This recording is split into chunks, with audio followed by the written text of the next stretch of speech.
All right, who's worried? How you guys feeling? Anybody a little worried today? A little worried? Like about what? Well, you're about to be. Worryometer. Worryometer is here. What is your worryometer 0 to 10, your level for Breece Hall, who had an absolutely miserable game with 18 total yards and is kind of being outplayed by Braylon Allen on a per carry basis? Worryometer 0 to 10 on Breece Hall. He spoke before the game on CBS Sports HQ with Evan Washburn, and he said he's happy that Braylon Allen is getting this opportunity and that they're sharing work.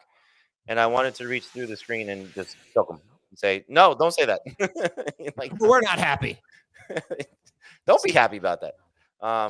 Yeah, I'll put it in perspective. I'll put it in a scale. 0 to 10 on the worryometer for him being elite, like a top 3 running back. 5. 6.5. 6. Okay. Look, he still played 71% of the snaps. He still dominated on third downs. 2 of the 3 snaps inside the 5 that the Jets had, he was on. So he's still getting a lot of the high value touches and a ton of playing time. Just had a crappy game. Really crappy. He's still averaging like 18.5 touches per game. He's just going to have to be good with them. Yeah, and a lot of catches too, which really help. Yeah, so and that was for those of you who didn't see it, the weather was bad. It was just an ugly, ugly day, and that horrible game, just an eyesore. Bo Nix had -7 passing yards in the first half. It was crazy. I tweeted, I think at one point, Cortland Sutton had 60 of Denver's 53 receiving yards because the rest of the team had -7. So just kind of a wild day. The fact that they won that game is incredible. Horrible loss for the Jets. Yep. All right, what else? Oh, Josh Jacobs on the worryometer. Jacobs had 9 carries for 51 yards and 4 catches for 27 yards. I mean, it's not that bad of a game considering they got down, what was it, 28-0, whatever it was. Yep. But Emmanuel Wilson is playing a lot too. He had 8 carries to Jacobs 9. The week before, Wilson had 12 carries and Jacobs had 14. So 0 to 10 on Josh Jacobs, worryometer. 4. 3.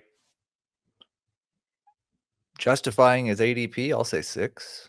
Right. If you're going to add that context, I would agree. And he is one of my losers this week because I think people are going to start asking questions about him. I think I could actually make the case that he's a good buy low after this game. He's got a good schedule coming up.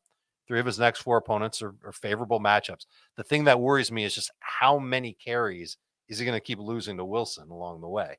And if it's going to be close to 50-50, then yes, he will not return value. That worryometer shouldn't be a 6. It should be a 10 on the contextual worryometer. But I still think he's got some good games ahead. This was my fear for him at the start of training camp when Marshawn Lloyd was still healthy, was that I thought he would lose some touches to somebody else there. I didn't really anticipate it being A.J. Dillon, and certainly did not anticipate it being Emmanuel Wilson. And so then when everybody started getting banged up, I got more excited about Josh Jacobs. I thought, okay, he's going to completely dominate touches now, and they'll sprinkle somebody else in. The sprinkling in has become what I thought Marshawn Lloyd would get. And so that's kind of the concern. But I still think, you walk away from this game, like you said, Adam, they were down 28-0. The fact that he got more involved in the passing game, you talked about this with the quarterback switch, going back from Malik Willis to Jordan Love, we were at the end of the week last week. This is what you're hoping for, because the rushing numbers will still be sustainable to a better level than this. If he's getting 3 to 4 catches a week, that's going to be huge for him. Well, he sets a record today. Most catches by a running back without a touchdown ever. Oh, good for him. Congratulations. If there is a silver lining, it's that he did have a more efficient game than Wilson. So what if Wilson's running out of gas here and Jacobs is just in prime position to blow the doors off this? And maybe 2 weeks from now, we'll be saying this was nothing to worry about. All right, back to the worryometer. 0 to 10 on Garrett Wilson. 5 catches for 41 yards on 8 targets. In 4 games, he has 60, 57, 33, and 41 yards and 1 touchdown for Garrett Wilson. 0 to 10. So we're starting a new segment every Sunday on HQ called The Eliminator. And it's what Patrick Surtain does to elite receivers. Yeah, man. Okay. He is so good, huh? It's crazy. It's absolutely crazy that, it's not all him. Clearly the defense has been very good for the Broncos, but just number 1 receivers against Denver, they just don't perform well. He Now, might weather factored annihilate into Drake this. Tuck next week. I don't know. I'm just not starting number one receivers against the Broncos at all. Yeah. All right. Garrett Wilson's next 3 matchups: Minnesota, Buffalo, at Pittsburgh. And then New England, which just shut him down more or less because Gonzalez is really good. After that, Well, I'm going to go ahead and put an 8.5 on the Worryometer for Garrett Wilson. wow. That's a 6 or a 7 for sure. Like all the props in the world to Pat Surtain, but this is not a 1 week thing. Like 9.1 is not that far from Garrett Wilson's PPR per game average. It's yeah. But can you buy the argument that he has had the toughest schedule of any wide Did you receiver? hear what Dave just said about his next month? It's not Surtain, it's not Snead, it's not Gonzalez. It is Gonzalez 4 weeks from now. But his next 3 games are not the wide receivers that shadow other the cornerbacks that shadow number 1 receivers and do a really good job. I maybe I hope so. But like we were talking about him like he was Devontae Adams. Like he was a borderline first round pick. And with Aaron Rodgers, we didn't see this type of dip in production from Devontae Adams just because he was facing a good corner. That's true. Yeah. I will say this, though, just to make people worry more. How did you start the news and notes segment? Christian McCaffrey's coming back. Keep going. Nick Chubb could start practicing. Oh, Aaron Rodgers is dealing with injuries. Yeah, I mean that's probably the biggest thing is that if that guy misses, and we have to go to Tyrod Taylor, while not a huge drop off by comparison to what we had last year, could be awful. Yeah. Okay. So would you? Let's see. Who should I compare him to? On a summer's day. So if you go back to the draft process, like I know this one's killing me is Nico Collins. You know, that's an easy one to say. You would be drafting him way ahead of Garrett Wilson, and he would be a first rounder.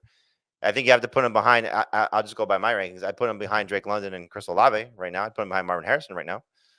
Those are guys that I was saying should go after Garrett Wilson, who was a late first round pick. And obviously, there's a lot more guys that we can start to go down the line and say, okay, this guy. But there's still the hope and the potential of what he can be. It's just a matter of like this game was going to be bad, and then you factored in the weather. It wasn't good, So you want to throw it out and just say the expectation was bad. Like this next month is going to be telling. Do you want to hear his schedule from week 10 on, or no? It's a lot better than what the next month has in store. He already, by the way, he had more yards against Surtain than Metcalf, Pickens, or who was very the true. He actually ruined a player prop bet that I forgot the other guy that the Denver faced. Okay, DJ Moore 0 to 10 on the Worryometer. For me, he's going to be pretty high. I'd probably call it a 7. I said 7. 6. Yeah, I mean, he's not judged on the same scale as Garrett Wilson, right? Right. Well, Right. it's just in general. I wasn't a DJ Moore expectation guy was coming into the year, so this is par for the course for me. There's going to have bad games and everybody's healthy. 4. I think he's probably a number 3 wide receiver. I thought he was a borderline number 2 at the beginning of the year, so I'm a little worried he's not a borderline number 2. But hopefully Caleb Williams is going to be better in the second half of the season. He was open again. I mean, I know he caught a touchdown, but he also was open for like a 20-ish yard touchdown, and that's an NFL throw that you have to make. And Caleb Williams just missed it. And he didn't miss it. He missed it badly. He did. Brandon Aiyuk, 2 catches for 48 yards on 5 targets. Was he shadowed by Christian Gonzalez? No. He did see a decent amount of Christian Gonzalez, though. But another bad performance for Aiyuk. I mean, this is 4 out of 4. He has not scored 10 PPR fantasy points yet. 0 to 10 on the Worryometer. 7. At least a 6. Yeah, I think it has to be. I mean, you can't put Juwan Jennings back in the box after what he did. He led the team in targets today. Led the team in targets, led the team in receiving yards. So if you had a team that was starting fresh, didn't have a record, you were starting in week 5, and your wide receivers were Garrett Wilson, Brandon Aiyuk, and DJ Moore, would you feel good about that, or bad, or medium? Like, how would you feel about that? I would feel like I had no idea what was going to happen in week 5. Mm-hmm. I think again, you look at the landscape of the receiving position. Puka's now out reportedly until week 8. We don't know when Cooper Kupp's coming back. AJ Brown and Devontae Smith are on a bye in week 5. We hope they're back in week 6. Devontae Adams, who knows what his status is with his hamstring injury. Like it's bad, So if you're getting guys that are at least healthy that have the chance to be good and have been great at clearly points in their season, Rashee Rice now out, clearly points in their career last year, like you still sign up for it, but it's not as encouraging as it was before the season started.